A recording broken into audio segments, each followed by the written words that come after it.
et pour l'État de Palestine, c'est décidément à New York que ça se passe, puisque vendredi dernier, l'Assemblée générale de l'ONU a adopté ce qu'on appelle déjà la déclaration de New York, c'est-à-dire un texte visant à donner un nouveau souffle à la solution à deux États, mais c'est surtout un texte qui condamne explicitement le Hamas et qui réclame son désarmement.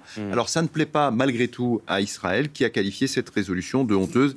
Donc vous le voyez, les choses restent évidemment toujours très compliquées. Et en effet, mardi prochain à New York, sous l'égide de la France et de l'Arabie Saoudite, la France, suivie par d'autres pays comme la Belgique ou le Canada par exemple, eh bien la France va reconnaître officiellement l'État de Palestine. Alors la France est plutôt en retard, on va dire, à ce sujet, puisqu'au niveau mondial, 147 des 193 États membres de l'ONU, donc c'est-à-dire une vaste majorité, l'ont déjà fait. Et au niveau européen, ce sont 10 États sur 17 qui l'ont déjà reconnu, comme par exemple l'Espagne, évidemment l'Espagne dont on parle beaucoup ce matin avec l'arrêt de la Vuelta, l'Espagne qui a effectué cette reconnaissance il y a déjà 1 an et demi. On voit que cette future reconnaissance par la France de l'État de Palestine fait énormément réagir, ne plaît pas du tout à Israël. Concrètement, elle va changer quoi ? Alors, je vais peut-être vous décevoir, mais concrètement, ça ne va rien changer. En tout cas, pas tout de suite. Et pourtant, cette reconnaissance, un ancien diplomate me disait récemment qu'elle est presque aussi importante que les accords d'Oslo en 1993. Vous vous souvenez, les accords d'Oslo, signés par Yitzhak Rabin, Yasser Arafat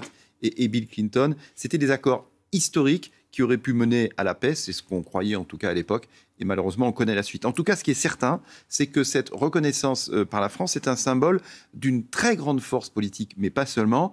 La reconnaissance permettra de conforter plus solidement les aspirations des Palestiniens à d'abord avoir une capitale, ce sera Jérusalem-Est, avoir des frontières, à avoir en fait une souveraineté, et ça évidemment c'est essentiel. Pourquoi vous nous dites que cette reconnaissance ne va rien changer ?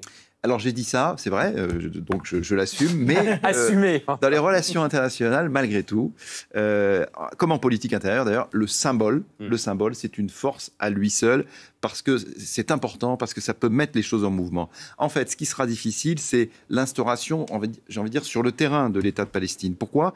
Parce qu'un État sans continuité territoriale, c'est impossible. C'est d'ailleurs ce qui se passe par exemple en Cisjordanie occupée. Et d'ailleurs, le Premier ministre israélien sait bien, il y a à peine 48 heures, Benyamin Netanyahou se trouvait sur place en Cisjordanie et il a déclaré « Il n'y aura pas d'État palestinien. Cet endroit, la Cisjordanie, cet endroit nous appartient. » Parce qu'Israël va y construire plusieurs milliers de logements, ce qui va couper ce territoire palestinien en deux. Mais Benyamin Netanyahou ne sera pas toujours au pouvoir, il va finir par partir. Et ce jour-là, peut-être que la reconnaissance de la Palestine par la France reprendra alors tout son sens. Ce sera donc mardi prochain, mardi 23 septembre, que la France va reconnaître l'État de Palestine à l'ONU. Et évidemment, on en parlera longuement sur France Info.